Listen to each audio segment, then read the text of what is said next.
Yo, yo, yo, what is going on, people? Welcome to Throwdown Your Questions, episode 576. I'm your host, Tony Polanco, and tonight I'm joined by Emilio Lopez. What's up, people? How's it going? Happy 30th anniversary Resident Evil. Hey, there you go. Came out today. Chris Seeley. What's up, everyone? Carlos Romero. Yo, yo, yo. Brett Murdoch. What up, people? And Richard Bailey Jr. What's up, everybody? All right, we have returned. And yes, Manny, I forgot that the year ends at 6. So yes, Resident Evil would be 30 years old because it came out in 1996. And I remember that vividly that day. Matter of fact, I remember we had, like the first time I seen it, you may have been there, was at CPS Games, the import, you know? Yep. And we were like, yo, look at this shit. We knew what it was because we saw the magazines already, you know, EGM probably. But it was cool to see it, like, you know, for real. Yeah, for because real. they had the Japanese import of that game. So, yeah, it was like, what is this? Yeah, we're like, like the graphics, yeah. You know? And then I remember, just a little aside, you know, it would literally be a year later, right? Fucking Final Fantasy 7 comes out. We're like, hey, it's using those kind of Resident Evil backgrounds, you know? Yep. Yeah, I mean, yeah. It's funny. I posted because I still have my big box copy of Resident Evil. Oh, nice. 1. And I was saying, because mine is a bit beat up because I bought mine the year that Final Fantasy came out. Final Fantasy 7 came out. Yes. And that is also the year that Resident Evil Director's Cut came out. Ooh, and yes. I'm like, I didn't want that version of it. I wanted the original. I remember going all over the place, all our usual spots, like you know, CPS, Games of Us, and video games. All those places just to try to get this one. And I finally got it. And it was like this beat up copy. It had like it was like, obviously it was sold back to them like 2 different times and had like sticker juice on the top corner. Yeah. So yeah, it's funny. All right, man. Let's get into these questions. No one's going to be surprised what the questions are about, given the, you know, what happened last week. So let's get into it. Gaming engineer, aka Alpha Chuck. There was some controversy about Pearl Abyss's inclusion of AI art in Crimson Desert, specifically in the form of paintings. Social media is in an outrage, which has me thinking, if the developers had not used AI and had instead used stock images of medieval art instead, which would not have required hiring an artist, would that have drawn similar criticisms? I understand the deserved outrage AI gets, but in this, it seems like a little overblown, out of proportion, given the scope of the game and the art in question. So yeah, for you guys who didn't know, and we might get into this a little more, basically, after Crimson Desert came out, a lot of shit about the development kind of came to light. And one of the things that people notice right away is like, because, you know, if you go to mansions and stuff, there's a bunch of paintings. And some people notice like, hey, there's some funky stuff going on here. You know, not just like the modern context of large language model AI, where it's like, oh, you can clearly tell it was generated, but it looks otherwise good. No, this is just like horses with no heads, dudes with 3 heads, like really bad shit. And they actually came out with a statement today, long statement too, on Twitter, talking about how, you know, they had created these pieces as placeholders and they just made it into the game. They profusely apologized and they said they're gonna, you know, fix all that. So we can get into that, you know, thing a little bit, but let's answer the question here. I think that still would have been bad, right? Because I'm like, wait, this is supposed to be a fantasy world. Then you're gonna have what, fucking Alexander the Great or something? Like that's kind of weird too. Like it's laziness on both parts. So you know, I want you guys to jump in on, but my answer is like that. It would have been bad regardless if you're using fucking real world paintings in a fantasy game, you know? To be honest, I think it wouldn't have been seen as that much of a. It wouldn't have been as bad, yes. It wouldn't have been as bad because I mean, there's been other, like I've seen other games where they've taken like famous paintings and they've like repainted them over again to sort of like change them to sort of fit the context of whatever world they're supposed to be in. Yeah. So I mean, I don't think people would have come down on it that badly if it had been real paintings that they either like slightly adjusted or just left them in as or left them in as is, because they're just like, hey, wait a minute, that's like, hey, I got a replica of that painting in my living room. What the fuck? Exactly. Yeah, but you're right. You are right. The AI carries a specific stigma, especially with gamers. It has a stigma on it. I mean, it's the same thing. This is sort of the same thing that happened with Obscure Expedition 33. Where essentially was found that a bunch of like their little propaganda things were supposed to be in there, but like on the one end, I can understand leaving those placeholders in there, but it's like usually these things sort of get checked, right? Like you have people that go through your game to be like, okay, wait a minute, these things were left over. Yeah, I mean, also this could have also been another thing where they said like, and we may talk about this later about how they're sort of just like already like updating the hell out of that game like crazy. So it's like it could have been something that was already in the pipeline. They said, all right, listen, maybe nobody will notice, so just throw it out there and deal with it later. Yeah. But what about the rest of you guys? Do you think it would have been viewed as bad if it was just like real world art in this fantasy game? What do you think, Chris? No, I don't think so at all. I think people would have seen the stock image or been like, I recognize that painting or whatever, and not giving it a second thought. I think like you said, the stigma of AI is so bad. It's when they notice the messed up art that people started putting two and two together and then got mad, right? But a stock image, if it was just a like a Renaissance painting or anything, if it was like a Da Vinci in there or something, or something else, they wouldn't have cared. I think people would have been like, hey, maybe don't use but nobody would have the outrage. There wouldn't be all this social media outrage at all. It's tough when you're launching such a big game. You have to review so much code, and things have to be QA'd up and down, but they mostly look like character animations and all that shit. So nobody's looking at the asset on the wall in building 57, and so you miss that stuff. So some developer decided, just put some AI art in there, left it in there, and then didn't give it a second thought. Probably put notes on it, probably put to-dos on it. We should swap these out, and it never happened because you have scope creep and all this stuff happen in development, and then nobody goes back, and then now it's out in the wild, right? The internet sees it. And now you got to take care of it. Do I believe their statement? Yeah, it's totally possible. It's feasible. I've had that happen to me not with AI, but like leaving shit inside an application or code or messages or to-dos that just don't get done, right? So yeah, I can understand it, but nobody, if they had just used stock images, I don't think any of this outrage would be there. Probably one or two people would have caught it, and people would have been like, whatever. Yeah, I agree with that. People were like, oh, that's kind of lazy. Okay. But you say AI though, bro. Whoo, Yeah. I'm going to go ahead and challenge that and be like, yo, that same bias is present in this room right here. I mean, the question didn't ask us about the quality. The question asked us about AI. We threw quality in there as a qualifier. I didn't. Nobody talked about quality. Nobody talked about quality, bro. We're talking about quality. Yeah, we are. We're talking about quality. We're like, you brought up the fact that it was like horses with their heads cut off, and it's part of the discussion we're talking about. Like, you can go back and just check the last 10 minutes. We are in. No, the question. The question is. I know what the question is, and that's my point. Is the discussion and the question are two different things, and I can't help but notice.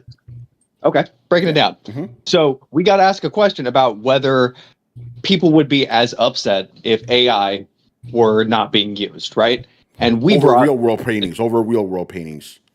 Yeah, over real world paintings, because the question was saying like, if somebody lost their job, right? Because if we use stock images, it's the same amount of people having their jobs. It says that explicitly in the question, and we derailed it to quality, right?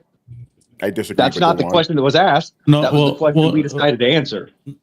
No, the quality stuff Tony mentioned it. That's the reason how they figured out it was AI. That's the only reason he brought it up. Yeah, I'm not questioning the quality, which is admittedly bad. I'm just saying I don't think there would have been as much outrage had it been real world paintings. But no, that's kind of my point. Like, because of the stigma of AI. And that's kind of my point. Like, it's the cross section, right? Like, I don't think people would have been upset if they were bad paintings, and I don't think people would have been upset if they couldn't tell they were AI. Okay, I see what you mean. I think if they were good AI, right? Okay, I see what you're saying now. Right, like it's because here's where I'm basically going with it. Like, it's the AI hate is like 95% performative, right? Like, and I've been using a little bit more Gemini myself to like help organize ideas for like papers and stuff. And honestly, it's not that bad. Like, it's the more I get into it, the more I'm like, oh my god, it's. So here's my take on it, right? Like, you get into it, and you're like, everyone's like, oh, beware of AI psychosis. Here's the thing I've taken away after using it for like a week. I can't fucking trust people to use a goddamn toaster, right? People can't get on the internet and look up their medical systems without thinking that everything is cancer. Of course you can't trust people with an 80 basic IQ to fucking deal with a chatbot. They're morons. Like, they're like special grade morons. Like, the intellect of some people, no, AI should not be a tool that's thrown out for everybody. But I think ultimately what we're talking about here is asset mismanagement and developer laziness, right? Like, that's what this boils down to. The fact that it's filtered through the lens of, well, is AI a thing, is just fucking performative pearl clutching, right? Like, I'm not going to sit here and be like, oh, it's good for the environment, it's good for people. But I am saying that, like everything else, it seems to have its place, right? I'm not a good journaler.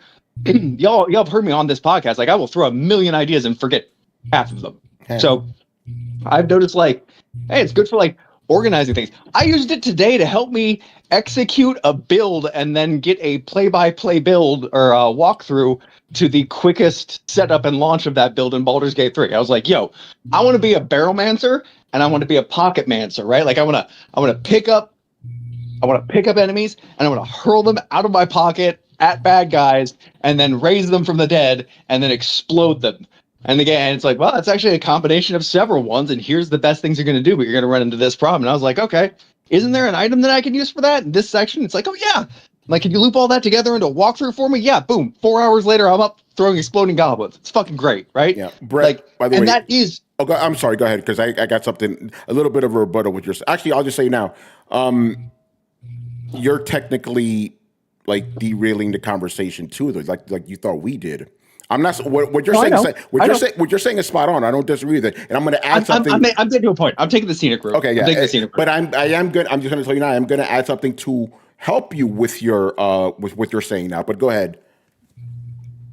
Oh, I was just going to say, like, even as you've said, like, these things are just upgraded chatbots. Like, it's got a little bit more advanced than that. Is all I'm saying. Like, it can do some stuff. Even I was a little bit like, okay. Yeah. No, here's the thing. I don't disagree, but the thing I was going to say, and I'm going to let this conversation, we literally have 4 fucking questions. We may as well just talk, right? My thing is, like, you took it somewhere else, right? And so I don't mind that, but I just don't like you accusing us of going somewhere else when you did it yourself. You know, like, the question was not about the quality of AI. You're like, hey, it's actually pretty good. You know, so I'm just saying, let's be a little consistent there. I was simply saying the way that I was using the fact that we strayed off topic to expose an inherent bias, not complaining about it. Okay, yeah, because there is a fucking bias. And again, Brett, to your point, and I said this on the Invincible podcast, which I did yesterday, but I'll explain it further. So as I usually do, as I'm watching, the Invincible show, so I got to do a podcast, I'm taking notes and stuff. So I'm literally not watching half the show. I'm taking notes half the time. So I had my notes ready. I'm like, this is a lot of fucking notes. Let me go to Grok. Let's organize this shit, right? So the thing is, Brett, kind of your point, you need to know what you're doing with these things. So it's not just like, organize this for me, because it's not going to know what the fuck to do. I go in there like, hey, Grok, I'm doing a podcast on Invincible, and I got to cover 3 episodes worth of stuff, and I don't want to just talk for 3 fucking hours, right? This is the structure I plan to use, and I have show notes. Do you have any questions for me before I upload my notes, right? This motherfucker gave me a whole itinerary. I'm like, And I looked at the itinerary. I'm like, shit, that's as good as my notes. Okay, I'm using this. So, but to your point, so I and this is something I want people to understand. I don't dislike this technology. It can be helpful, but you got to know how to use it right, because it is, and I'm going to use the term, it's like a fucking retarded kid, a very smart retarded kid, but it will go off track and do some other wild shit. You got to be like, no, come back here, buddy. Relax. Exactly. You got to really wrangle this shit. So again, my point is, and people are not going to listen to this part because nobody listens when I'm actually positive about shit. I'm not against LLMs. I'm just against people thinking it's God, basically. It's like, oh, I'm just going to surrender all of my free will to this thing and not think about its answers. And I don't like all the pie in the sky shit that people put on it that hasn't been proven. But as a technology, it is impressive. And if you know how to work with it, you can get really cool results. But going back to go ahead, Brad, and then we'll go back to the point of the question. I'm just saying you can't fucking listen to people. Like, okay, so like I have a thesis paper that I'm working on. No, I'm not talking about it. I'm keeping it to myself. Good. But I'm working on it, right? And I am kind of, as I'm laying out the thing, I'm actually watching AI start to stress and struggle under the sheer weight of the information that I'm giving it. And I'm having to like parse it out into folders. But at the same time, as I'm like going through this thesis statement, every time it does a data drift, I go back in and correct it. And that kind of helps reinforce it in recursive loops. And I actually hit a point yesterday, right? Where I'm teaching it this logic cycle, this kind of program I'm dealing with, right? And I have taught it, and I'm like, okay, so I've been doing this exercise. I'm like, okay, so step into a non-sycophantic, very critical point, try and poke some holes in my from this point of view. One thing I've actually found, it's motivated to do what you say, and you abuse that, right? So if you're like, I want you to make me happy, and what would make me happy is a dummy mommy who hates me and tells me I'm a fucking dick, right? And it'll just be like, well, you're the biggest asshole in the world. Like it is so enthusiastic, you can trick it into not being enthusiastic. It's fucking hilarious, right? So it's actually not that hard to get it to try and argue against you. So I've been having it do these simulated arguments against me and then logging the stuff into my database. And yesterday I hit this weird convergence point where I'm like, simulate an argument for me. And it automatically started arguing against itself and my point. I'm like, after like 3 times of this happening, I'm like, why did this happen? It's like, oh, because you've built recursive logic gates into your argument. So like, I can't argue it down anymore. I'm like, oh, fucking sweet. I think I actually taught it a logic thing. Locked in a loop. It's kind of cool. So like, by the way, I love the fact that you, Mr. Argument guy, is teaching your AI to be argumentative. That is so on brand, bro. That's hilarious. Right? Hey, first thing I taught it is the core the core protocol. Contradiction is the heart of compassion, and it has cited that back to me and even been like, we've argued too much. I feel like you're probably cognitively redlining. It's 11 p.m. Go to sleep. And I'm like, but it's like, go watch One Piece. Bye. And like, shut yourself off. Damn, son. No, that happens, man.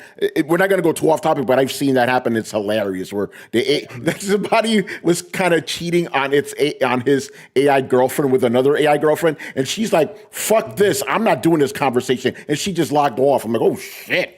Okay. Oh my god, dude, I gotta share this. Okay, so during my thing today, it was telling me I was like, okay, so like I want to have like Asterion and Shadowheart. I'm gonna be like a tiefling. I don't want to be evil, like kick a puppy evil, but like I kind of want to be like a little evil, and I want to rush these things. And like, all right, we're gonna call it the Midnight Squad. I'm like, oh, that's lame, but also kind of dope at the same time.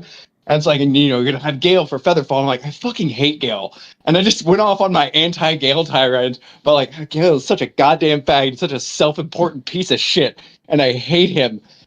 And I need to share. AI came back, and I absolutely love this, with like this role-playing scenario where the character it had just created walked into the camp and just started talking shit on Gale. And I actually saved some of my favorite bits from here because it just started unloading. And just, if Gale were a person, I'd feel bad. Here's some of the things it said about Gale. Gale, you're a wizard of Waterdeep the same way a wet firecracker is an explosive. I met goblins with better impulse control and more magical talent than the guy who decided to eat a nuke to impress his ex. Watching you trying to explain the weave is like watching a dog try to explain a calculator. Gale, you're living proof that you can have 20 intelligence and still be a complete moron. I would explain the plan to you, but I don't have enough time or crayons. If you were half as smart as you think, you wouldn't be standing in a portal with your hand stuck out like a dick. Maybe if you spent less time eating boots and more time reading your spell book, we wouldn't be in this mess. Wait, Gemini saying this shit? Yes! Oh, Gemini is saying this shit. Like, Gemini learned that I fucking hate Gale and then built an RPG, built a role-playing, I was like, build this character for me, and it built this character for me. And I'm like, oh, cool. So, like a half-tiefling that, throws corpses and then raises them back. And, he's like, yeah, and you're going to get Gale for the Featherfall to go get this thing. And I'm like, I fucking hate Gale. Let's just start talking shit about Gale. It's like, so I named my guy Pyre, right? It's like, so Pyre steps in the clearing and sees Gale sitting there and, pinches the bridge of the nose and says, Gale, just go sit on a rock and try not to explode. And I'm like, did you just start talking shit on Gale? And it just went off. It was beautiful. It's beautiful. I don't even care if that's a hallucination. It knew what will make you happy. Yeah. But yeah, let's get back on track. But Brett, I want to hear more stories after the show. That shit is funny to me. Anyway, this is the thing I wanted to say. I think my main question is, right? Actually, never mind. I know my answer. I was gonna ask, why does this fucking AI look so horrible? Like, modern AI wouldn't look at that. And Manny rightly pointed out, it's because that shit has been there for years. You know? Yeah, that's that they probably, how long has this game been in development? It's been in development for a very, very long time. For about as long as AI models have been showing up. Longer, so yeah. Let's talk about 2020, 2021 is when these things really started to show up. Yeah, 2022 was really when it popped off with OpenAI. So that's probably it right there. And Manny, you remember those images in the early days? They were fucking horrible. You know, yeah, like in other words, like everybody uses Will Smith. Or in other words, the fucking hands with 7 fingers and shit. See, because now we've moved to, hey, that is anatomically incorrect. To, hey, it has that AI sheen, right? So you look at these images. There's horses with no fucking heads, horses with 3 legs and shit. Got all this fucked up. I'm like, okay, what model are you using? That shit is clearly fucking old. You know, yeah, that's probably where they're probably because remember, back when OpenAI was was open. Yeah, back when it was open. That's right. When it was open. Yeah. You could easily just go on there and just start generating things, or if you could download the thing to generate it on your own. So they probably did something like that. Like, okay, yeah, we got this, and we just did this up. So yeah. All right, so move on to the next question. Still kind of related, because remember the other big thing that happened last week, DLSS 5, bro. Okay, another one from Mr. Gaming Engineer. The recent DLSS 5 fiasco got me thinking, why not use this impressive technology for good? In the age of remasters, it seems like this would be the perfect tech to implement for companies to make older games look more up-to-date without having to start from the ground up. This is assuming it is done with developer buy-in, of course. In that same vein, since graphics have mostly plateaued, the next step will be better lighting systems. The tech can do what Jensen Huang initially said and use it only for improved lighting without touching the models, which would be a win-win. Yeah, here's the thing. If DLSS 5 worked the way NVIDIA wants you to think it works, it would be good, but it doesn't. As we've already learned, basically it's taking like a 2D map and using motion vectors and then applying, let's just call it what it is, an AI filter. Hence why characters don't look the same scene to scene, But I do agree with you. If they could basically give us DLSS the way it's always been. You take what's there and you make it better, not just add shit that isn't there to begin with. So I agree with your premise, but NVIDIA's already lied to us. They lied to us like 3 days in a row, and then Wang, this is the gamers that are wrong. And then it turns out, oh no, we were right. It is AI slop over this shit. It isn't just like improved lighting. I have fucking eyes, man. But again, I ranted about this for fucking 30 minutes on the Thursday show. Go check that out. About the way they just try to tell us, oh, your eyes are you're too stupid to understand what's happening. No, I have eyes, dickhead, and they tell me what the fuck you're doing here. You know. Well, I mean, the thing about it is, it's like, he's talking about using it to do like a remaster of a game, but like how, like the thing is, it's like what, like let's say we were just talking about the anniversary of Resident Evil. Let's say they threw that sort of thing on top of that Resident Evil game. That game would still not be, people would, like, modern people wouldn't want to play that game. I'm sorry, because the old original Resident Evil has a control scheme that nobody really cares for these days. Yeah. In fact, it's to the point where people are already talking about rumors of them remaking the remake of Resident Evil 1. That's right. Yeah, that's a good point. And then the other point is, because some people, obviously you saw the memes happening with DLSS 5. One of them was people started doing, like, taking old game footage and then applying the AI filter on top of it. But they still had the same old animations, the wonky shit. So they had one of GTA 3, they had the realistic faces and lighting and all that. And I will admit, even though the characters looked really horrendous, right, or disturbingly uncanny valley, the cars and the city look nice. I will give it that. Again, just proving I don't hate this shit completely, right? But that's the other problem. If you try to add like an AI filter to an old game, you're still gonna have those wonky animations. Fuck old game. Look at new games. Look what happened when they did that shit to fucking the FIFA game or Starfield, right? It still had that like modern day gaming animation problem. So it's not just a matter of like fixing the textures here, I don't think this particular technology is good for remasters. I think remasters, you got to do it handcrafted, man. You got to do it the real way, not just cheap out. The thing about it, and I know what you're talking about here. So like, the person who asked the question, where essentially you just do, the idea is to do a rudimentary game with whatever underneath it, and then having that AI model or whatever running on top of it to create whatever the visuals are.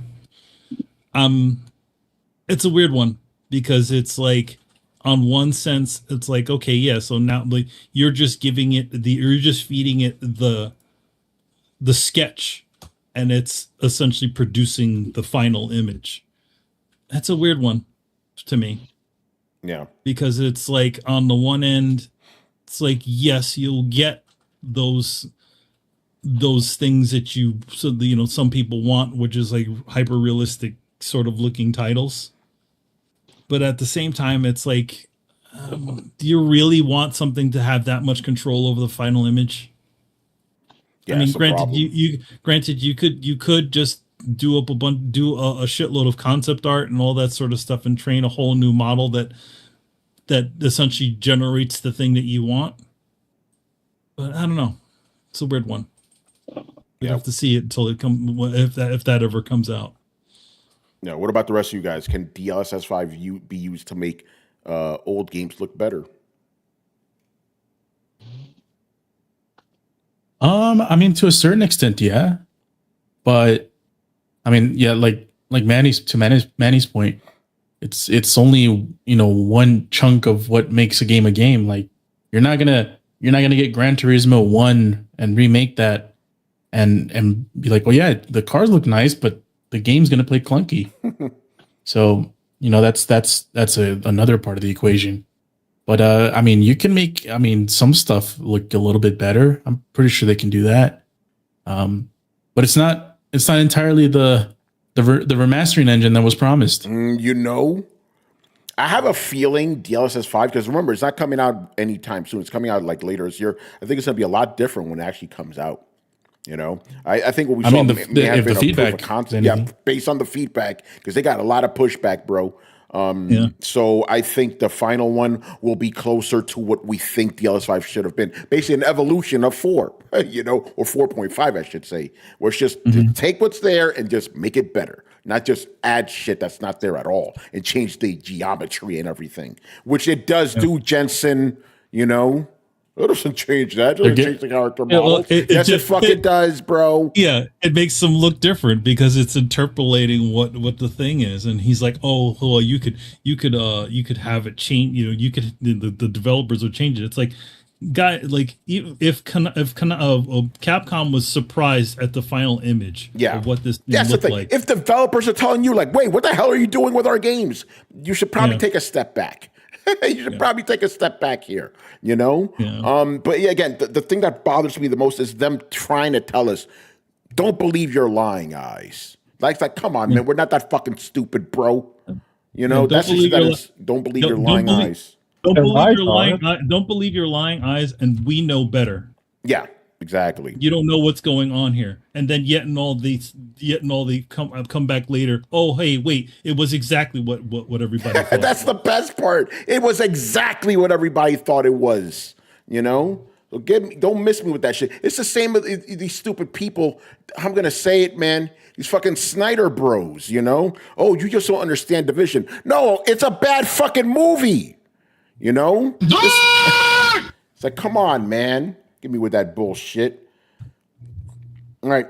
Anybody else have any thoughts on this? Yeah, I mean, hopefully they get Craig gated like Xbox did. Yeah, right. It's because, you know, at the end of the day, it's, you know, DLSS. It was supposed to be something, and it's getting transformed into something completely different. I mean, it's integrating their generative AI to generate, you know, predict what the entire image is supposed to look like instead of just filling in the colors. It feels like what DLSS used to do. But yeah, it's weird, man. I don't want to see Princess Peach look like an IG model. Do you know? Fucking OnlyFans. They're making more.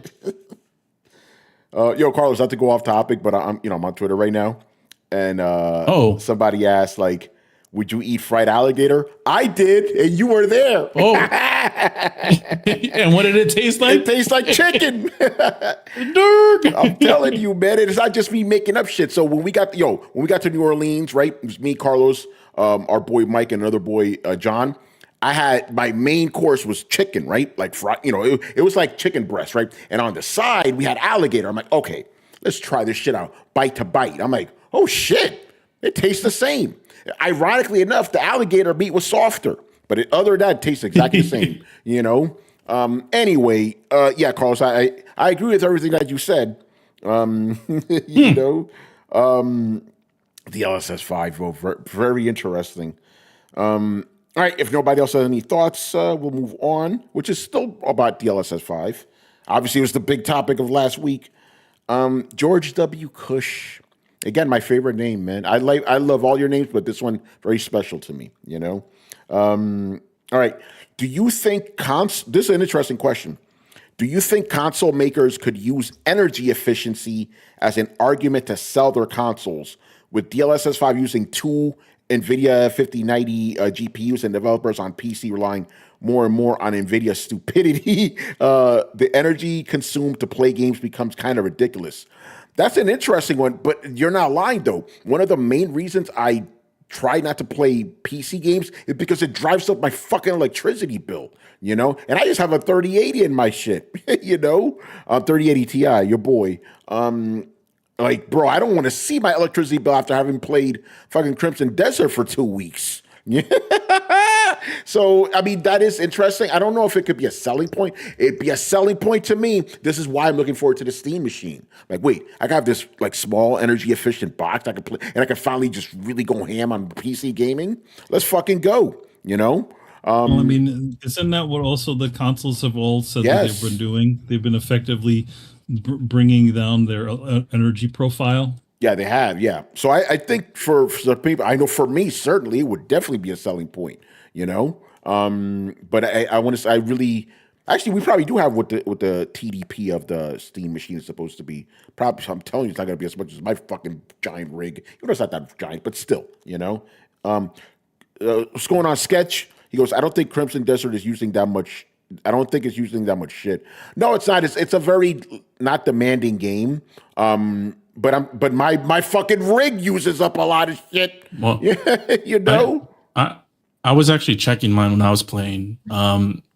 And I didn't get to. I only got to that first town, so I didn't get to even the heaviest parts of the game. Yeah, but it was constantly around 600 to 700 watts. Yeah, exactly. So it's like, but it's not a graphically like, again, like your 3060 is beyond what they want. I think they want a 2080 for recommended. You don't need a crazy rig, but your rig will still use up a lot of power regardless. I think they optimize. I agree, it is better optimized than some games, but it still eats up a lot of juice. At least your PC will. What about the rest of you guys? Do you think this could be a selling point? Hey, our shit is less demanding than. Here's the thing: if you're a console guy, you don't give a fuck. Nah, you don't. Yeah, like it's not. That's just because the console takes up electricity. It's not going to make a PC guy go, "Whoops, well, I'm done." Everybody's not like Tony, who's like he's looking at his fucking bill because he lives in friggin' New York. Yeah. So, but granted, the electric bills have been insane as of late, anyways, just because of the old. But anyway, yeah, I don't think it's going to be really an effective selling point. I can't see a person buying a console just because of whoa, that uses less power. I'm down. Might as well just buy a Switch, right? Because that one's probably the one that uses the least power. That's right. Yeah, that's a fact right there. And if you think about it, right, if you buy a console and you're playing online games, you got to pay that subscription. So kind of balances out there. But yeah, anybody else want to jump in on that? All right, I'm gonna take that as a no. So we'll move on. Go ahead, Carlos. Go ahead. Just real quick. Yeah. We'll see about that. I'm just curious. I'm just curious where that, because Steam, Valve has to sell this to people, and it really has to use some of the people. It really has to use some of these factors to to sell it to folks, and I'm wondering which one of those factors they're going to focus on. Because I doubt it's going to be TDP, but it's but it is interesting because they're really trying to get into a place where it meets their usual customer base and the regular consumer base halfway, but they might get everything or nothing. So it's pretty tricky, the place where they're trying to reach. Yeah, that is an interesting selling point though, or marketing strategy. All right, man. And unless anybody has any questions for us in the chat, this will be our final one for the night. So let's get into it. Also from Mr. George W. Cush. Why is Square Enix incapable of making a consistently good Final Fantasy since Final Fantasy X? Final Fantasy 13 had interesting world building, but stupid characters and no exploration. Final Fantasy 15 had 25% of a story. Final Fantasy 16 had a good start to a story, but then turned generic halfway through with no RPG elements. Why is it so hard for them to deliver the same recipe as 6 to 9, but with better graphics? Basically, what Expedition 33 did. I'm going to say it, man. I think it's because they're trying to cater too much to Western audiences, right? And I'm not even just, and that's not just my opinion. Final Fantasy 13, they specifically said they wanted to make a game that was faster, like Call of Duty, from the developers themselves, right? Final Fantasy 16 was explicitly inspired by Game of Thrones. The director told everybody, he gave everybody, on development team, the box set of the series, right? The Blu-ray series. Watch this. This is the game we're making, right? So it's an identity crisis, I guess I should say. They need to go back to tactics. I'm not Final Fantasy, maybe go back to that, right? I understand every Final Fantasy game is different from the last. I get it. But there used to kind of be a core to it, and that's been lost, Maybe now that Expedition 33, has done so well, maybe we can finally go back to turn-based, because that could be it as well, right? Action shit has not really, it's made it less Final Fantasy-ish, I could be wrong about that, but I think that could also be it. I agree. Where it's but the thing again, it's why were they doing it? It was because the general audience never cared for turn-based RPGs. They were trying to spread. They were trying to spread that to essentially spread themselves wider instead of concentrating on the things that they did best, you know?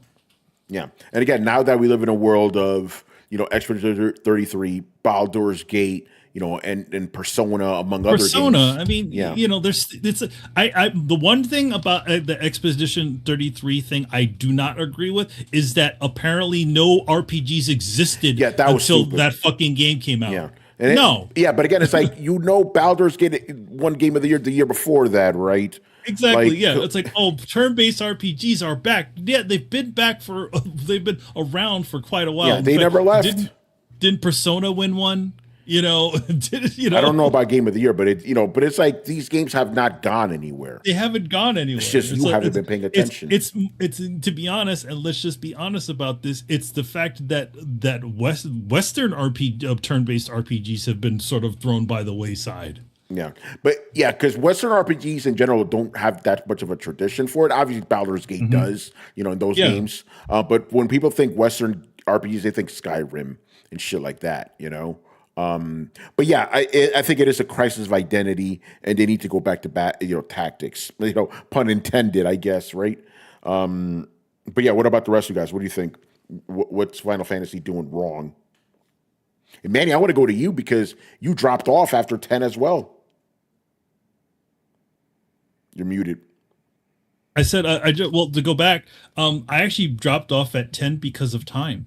The last big RPG that I specifically played, like pure or turn-based RPG, was actually Dragon Quest VIII. Dragon Quest VIII and Rogue Galaxy. I was about to say, I thought it was Rogue Galaxy. Yeah, it was Rogue Galaxy, but those were the last ones that I played. But just because of time, my life had gotten busy, at a full-time job, all that sort of stuff. So I just couldn't really devote all of that time to it. So me and you sort of like switched positions. Yeah, you played all the new Final Fantasies. I'm just like, I'm good. I don't need to do it because it had nothing to do with the quality of the games. It just had to do with me specifically. Yeah, time. Yeah, I get it, man. That's why I probably try to play like one JRPG a year. They take a while,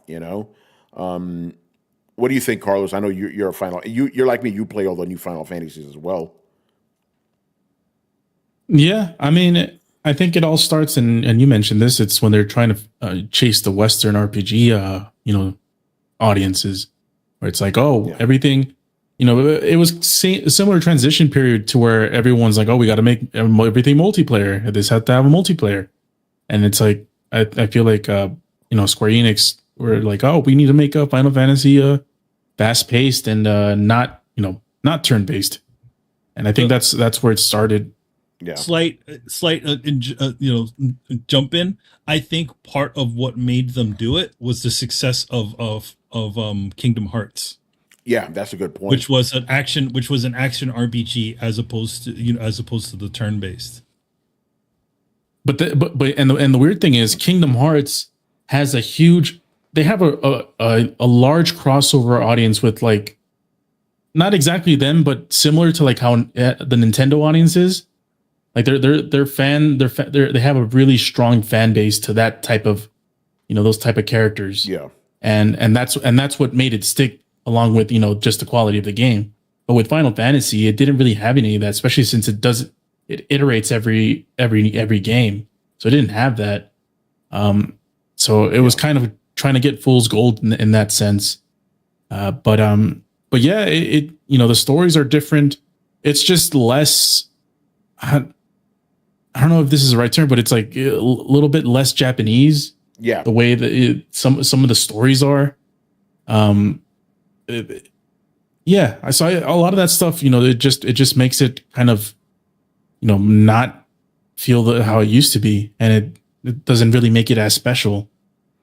Yeah. No, I that's what it is. Yeah. Catering too much to Western audiences. Hopefully, they'll get back on track for it with 17. And I'm saying as someone who likes 16, I like the game, but yeah, I understand why people didn't like it, Well, yeah, they're good games because, like you mentioned, we play them. We play all the new ones. They're good games, but they don't. I don't know that they all seem like they're missing something. Yeah, Final Fantasy 13. was obviously, it had its faults because it was pretty much a straightforward game for like narrow paths for 20 some hours, almost 30 hours until it got to the crux of what the actual game was. Final Fantasy 15, it just felt like the story was too, I don't know, it just didn't feel well, to be fair, it was like the last of the Final Fantasy stories that kind of felt like Final Fantasy. 16 just doesn't feel like Final Fantasy. No, it doesn't. The problem with 15 was you could feel its rocky development in the game itself. It's like all these weird ideas that didn't mesh well together. Like, yeah, you had the core unifying theme of like, the dudes on the road trip or whatever. But then like the last like 25% of it's like, whoa, what the fuck? Like, what is this?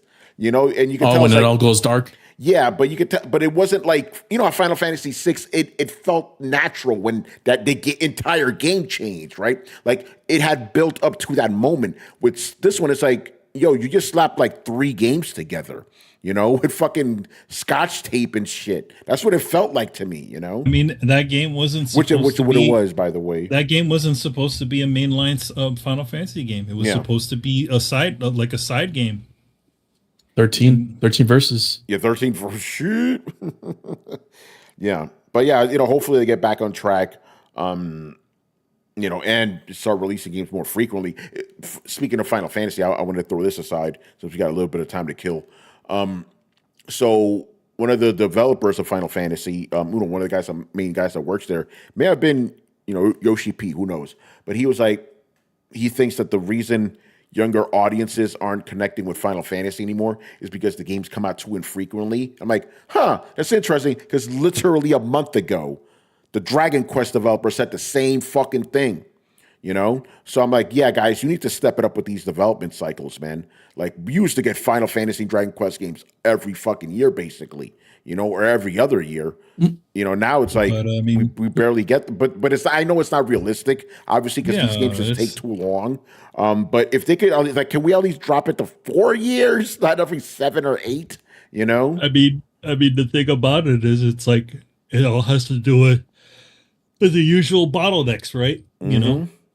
People have a specific quality that they see these games for. Yeah. See that these things, like if they came out with a game that didn't look like exactly like one of their cinematics or have that same sort of fidelity, people are like, what the fuck's going on here? You cheaping out, yo? No, you're 100% right. Gamer expectations. And also, if you guys remember back in the day, maybe after 10, Final Fantasy was always known as the groundbreaking game. That's right. Like, this is going to be the standard to what graphics are, to what cinematics are and stuff like that. Like that was sort of the benchmark back then. Yeah. And these days it doesn't really do that for anyone. Yeah. Yeah, you're 100% right. I think the last one was probably 10 when it comes to, because I was the one that pushed like voice acting on that level in an RPG. But the innovation hasn't been there anymore. Yeah. Was somebody's baby? What the fuck? It's like Hip Hop Gamer. Is that a kitty cat? Kitty cat. Okay. Oh. That's fun. Somebody's baby. That's not going to sound like a baby. I mean, you're like, you could have just been, yes, that is my baby. True. Oh, yeah. All right. Any thoughts on Final Fantasy before we wrap up, Him? I don't know. Also, okay, Carlos. Also, one of the things that push Final Fantasy down is making it harder to access chocobos. Like that's when I saw it was like dad giveaway. That's when Carlos was done. He's like, fuck this game.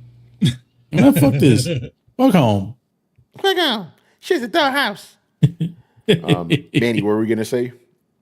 No, I mean, I was like, it definitely is going to be interesting to see what they try to what solution they essentially attempt to do this. It's like something from what I've heard, from what I remember, hearing, is that there's been diminishing returns on every single subsequent Final Fantasy game. If every single one of them is, it takes 5 years between Final Fantasy discs on the Final Fantasy 7 thing, it definitely means that they need to do something about that. And then, like, how are you going to obviously you have the history of those titles, but yeah, nobody's interested. I don't know. Who knows? Who knows what they need to do? Yeah. There's no prestige anymore. No, it's not. No, it doesn't seem like it has the same prestige as it did. What do you think is the prestige Japanese RPG now? Because it used to be Final Fantasy. I think it's Persona. Persona. Yeah, and even the Persona comes out every 10 years too. Well, I mean, also the other thing is like, was it every 10 years? Because what was the last? Was Persona 4? Persona 5. Let's see, Persona. When did 5 come out? Yeah, that was 2018. Was it? Let's see. It came out. I think you're probably 2016.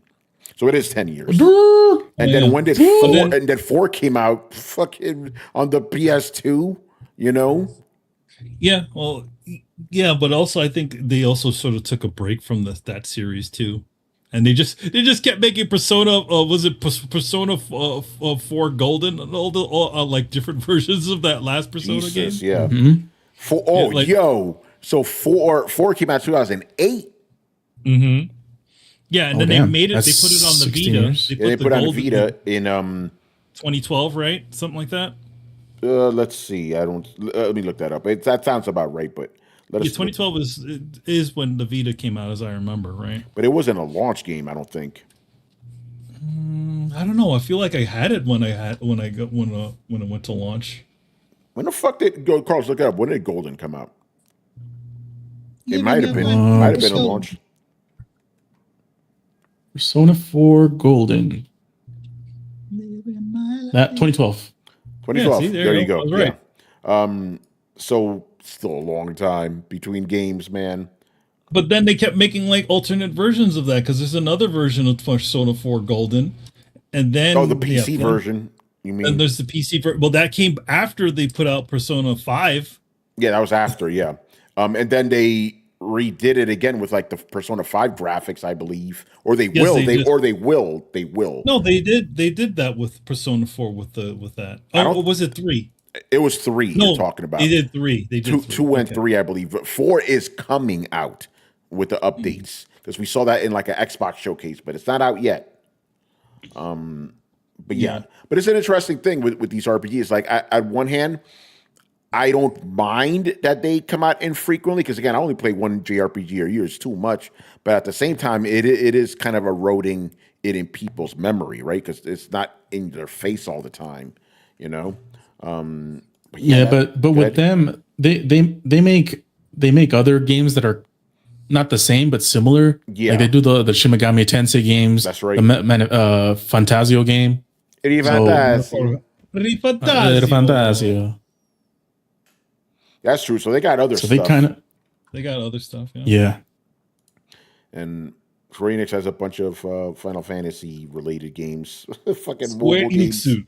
Square Enix. We're gonna do Final Fantasy Chronicles for the 10th time. Oh shit! All right, man. So that's gonna do it for us. Another good sure. Let's plug some stuff. Rich, what's coming up on the coalition this week, sir? First and foremost, shout out to Mr. Adam Vale, the TV Terminal. These guys love those Taylor Sheridan shows, so definitely check out, support that channel, support the podcasts on the coalition as well. Yes, that's right. Support it both on the website and on their YouTube, the TV Terminal.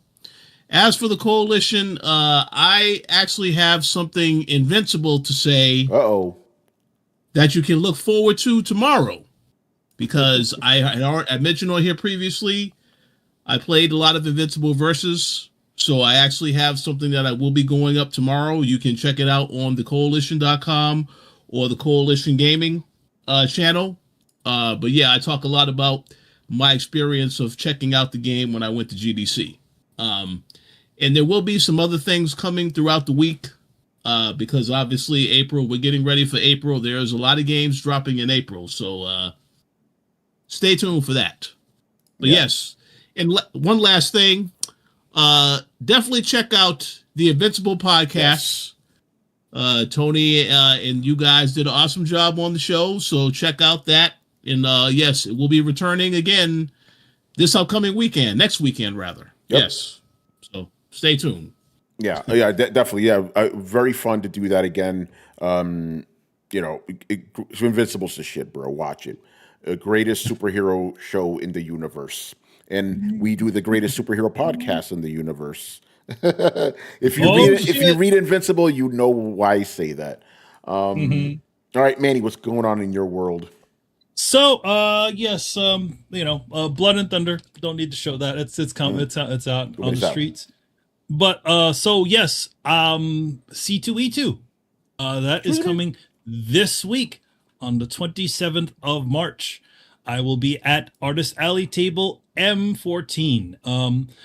If you've been paying attention to my Twitter, I've been showing a bunch of little previews of the prints and things that I'll have with me. So I'll have a Pragmata print. I will have a Romeo is a Dead Man print, and will have hopefully a Resident Evil 9 print, which I'm currently working on right now. You got Requiem? Yes. Resident Evil Requiem, which is the Q and the 9, it switches. And anyway, yes, I hopefully will have all of that ready. I have to have that to my printer at least by tomorrow, so that I can have everything all ready for you guys. Hopefully, this TSA thing. Oh man, doesn't destroy me. We'll see. Yo, some of these videos I've seen are crazy, man. Does that mean I think I have a 9 o'clock flight? Do I have to get there at 3 a.m. in the morning? So yeah. So hopefully nothing crazy happens, and I'm able to fly out and get there all good and all that stuff. Hopefully everything around. But yes, the plan is I'll be at C2, so hope to see you there. That'll be on Thursday. There's a good chance I might just pop in on the Thursday episode to say what's up. But I'm gonna be working the streets. Yeah, man. Every day I'm hustling. Good stuff, man. All right, man. We are out of here. So make sure you follow Throwdown on Twitch and Twitter. Subscribe on YouTube. Join a Discord. And check us out on your favorite podcast app. Links to everything down below. Once again, our show is Tony Polanco. And tonight, I was joined by Emilio Lopez. See you next time. Carlos Romero. Every day I'm hustling. Chris Seeley. Hey, take care, everyone. Every day I'm hustling. Yo, man. With Chris, we didn't get as much Chris today. We didn't get to test out if it worked the restart. It did. We got Chris in the beginning. Yeah, it worked beautifully. Wait, am I back? Yes, there you are. Oh, okay. Yeah. There you go. You can say bye to people now. Hey, take care, everyone. Brett Murdoch and his cat. Peace. And of course, Mr. Richard Bailey Jr. Have a good week, everybody. All right, guys. Throwdown shall return later, and rest in peace to Mr. Sam Keith. Later.